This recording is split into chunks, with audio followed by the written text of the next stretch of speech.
Hey, yeah, I was wondering if we could go down on your creek here or something, if you'd mind, whatever. Is that your daughter?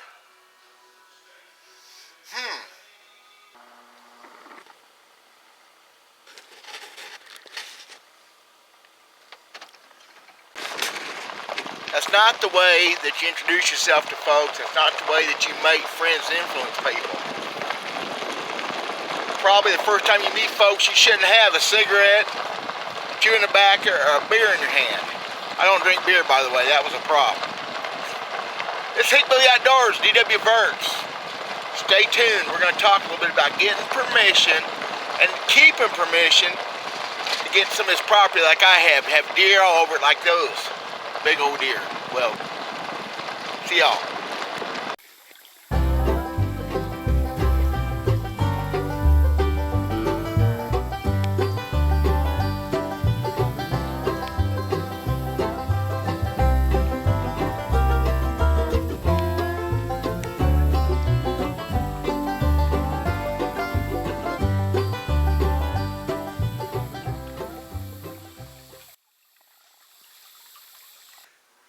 Okay, so y'all, that's probably not the way to meet a landowner for the first time, to ask permission. That was a joke and fun, a parody, but here's first rule. You introduce yourself. You take your glasses off. You go in broad daylight. I tried to film that at night. Too dark. It didn't work out. You have to be presentable, but don't fake it. Don't wear a suit and tie. Obviously, I'm not going to. Approach a house slow. Let them get a chance to know you're there. Don't crowd the door. And give them a chance to make first contact. You pull up a driveway, give them a minute to come to the door. It's just simple stuff like that. I'm a handshaker. If they act at all like they'll shake my hand, I'm going to put my hand out. I want them to know that I'm the real deal. I'm not somebody looking to steal from them, to be on their property illegal.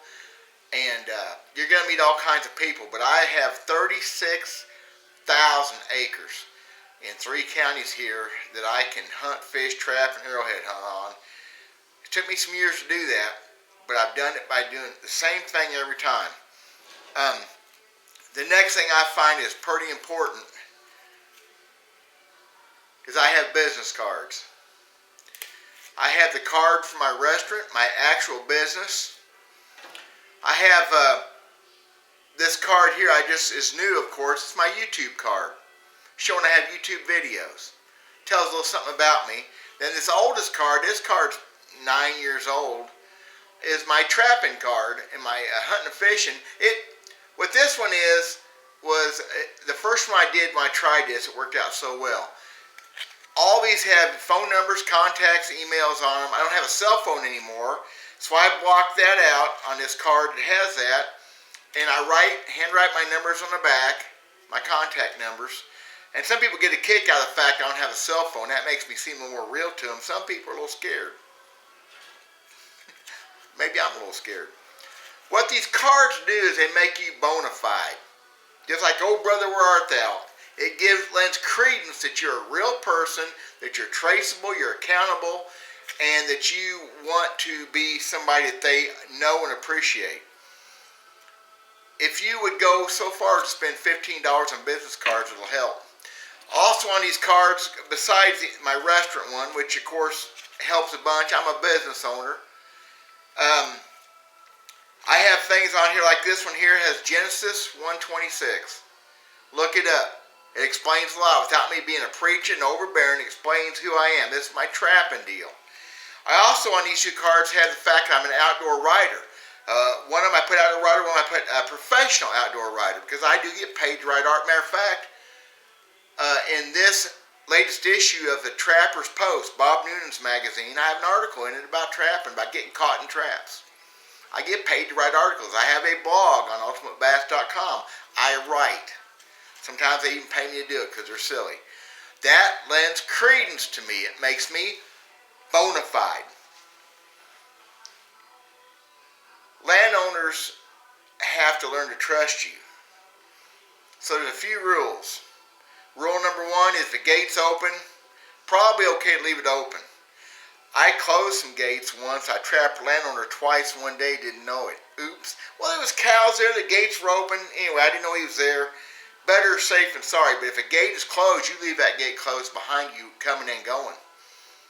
Big rule. Cattle getting out is one of the quickest ways to get kicked off a piece of property. Second rule, almost as important. You do not take people back with you to property that you have permission to be on without asking first. And even then, you don't take a whole crowd. You ask specifically, me and so-and-so and I are wanting to come in here. We will not bring anybody else unless we ask first. Cardinal rule. Rule number 3, do not tear up the man's property.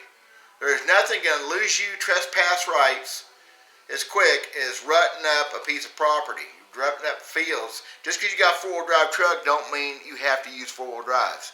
Walk. Pretty simple, guys. When you approach a landowner the first time, make sure he knows your name, make sure he knows you're clear about what you want. You want permit. I use the word trespass. Trespass means to get on somebody's property. It's not illegal trespass, and I'm asking permission to trespass. I would like to go to your creek and trap some beaver that are getting ready to tear up your place. I would like to arrowhead hunt this field. If they say no, cool. Leave a card. Ask again next year. Not next week, ask again later. Once you get permission to spot, sometimes the word gets around. Sometimes it's family. That's not always good. But anyway, the word will get around that you're a bona fide, real deal. Okay? 36,000 acres is a lot of land, but I provide a service for landowners trapping these critters that cause problems. That's kind of been my end for a lot of years. There's no money in it, but it does get me on property for other things like arrowhead hunting and fishing. You want to fish a pond. The guy says, I don't know yet. Say, hey, I won't keep any fish. If you don't want me to keep a fish, I'll never keep one. I'm just fishing. Or would you maybe like to have a mess of fish? Huh? I got permission to fish a lake once down the road here because I asked him that. I said, would you like to have some fish, fresh caught fish? Well, yeah, I think, and his wife said, she's nodding her head. She liked that. When I got done fishing the next day, I brought them a beautiful bag of fillets. I filleted them, cleaned them down there on the spot, took a jug of water with me. They was in a bag all tied up. I thought he was going to cry. He was so tickled, and I've been friends with him ever since. They have expectations of you. I have baled hay, bucked hay for people. I've fixed fence. I've saved a cattle drive gone awry once. I helped a man with hydraulic lines on a tractor once. We drove up to this place, and this guy was a mess.